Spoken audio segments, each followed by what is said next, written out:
નમસ્તે મિત્રો, આજે આપણે બનાવીશું ટીંડોળાનું નવી રીતે ખાસ મસાલા સાથે ખૂબ જ સ્વાદિષ્ટ શાક.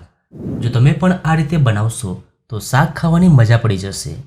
તો વિડીયો ગમે તો લાઈક કરજો અને ચેનલને સબસ્ક્રાઇબ કરવાનું ભૂલતા નહીં.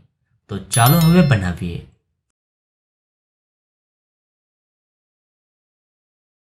ટીંડોળાનું સ્વાદિષ્ટ શાક બનાવવા માટે એક પેનમાં ઉમેરીશું 2 ટેબલસ્પૂન તેલ. હવે તેલ ગરમ થાય એટલે તેમાં ઉમેરીશું અડધો ટીસ્પૂન અજમો. ટીંડોળાના શાકમાં અજમાનો સ્વાદ ખૂબ જ સરસ આવે છે. સાથે 1/4 ટીસ્પૂન હિંગ, 1 ટીસ્પૂન લીલા મરચાં આદુ લસણની પેસ્ટ, અડધો ટીસ્પૂન હળદર, સમારેલા 250 ગ્રામ ટીંડોળા અને સ્વાદ પ્રમાણે મીઠું ઉમેરી એકદમ સારી રીતે મિક્સ કરી દઈએ. તો અહીંયા મેં ટીંડોળાને લાંબા અને પાતળા કટ કરી લઈ લીધા છે અને હવે કવર કરી સ્લો ટુ મીડિયમ ફ્લેમ પર કૂક કરી લઈએ. હવે ટીંડોળા કૂક થાય છે ત્યાં સુધી આપણે ખાસ મસાલો બનાવી લઈએ.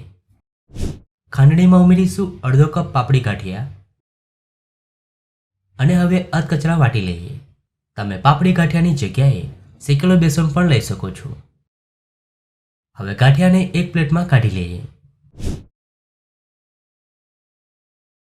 હવે તેમાં ઉમેરીશું 1 ટીસ્પૂન સફેદ તલ, 1/4 કપ અધકચરા વાટેલા કાચા ધાણા, અડધો ટીસ્પૂન લાલ મરચું પાવડર, 1/4 ટીસ્પૂન ગરમ મસાલો, 1 ટીસ્પૂન તેલ અને થોડી કોથમીર ઉમેરી એકદમ સારી રીતે મિક્સ કરી દઈએ.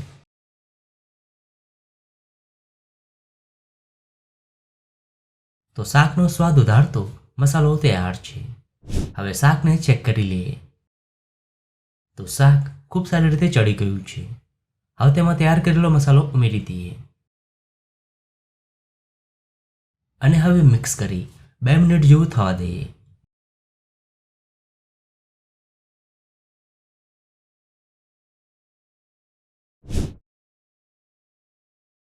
તો એકદમ સરસ ટીંડોળાનું શાક બનીને તૈયાર છે. તમે પણ એકવાર આ રીતે શાક બનાવજો, ખૂબ જ સ્વાદિષ્ટ લાગે છે. તો તમને આ શાકની રેસીપી કેવી લાગી?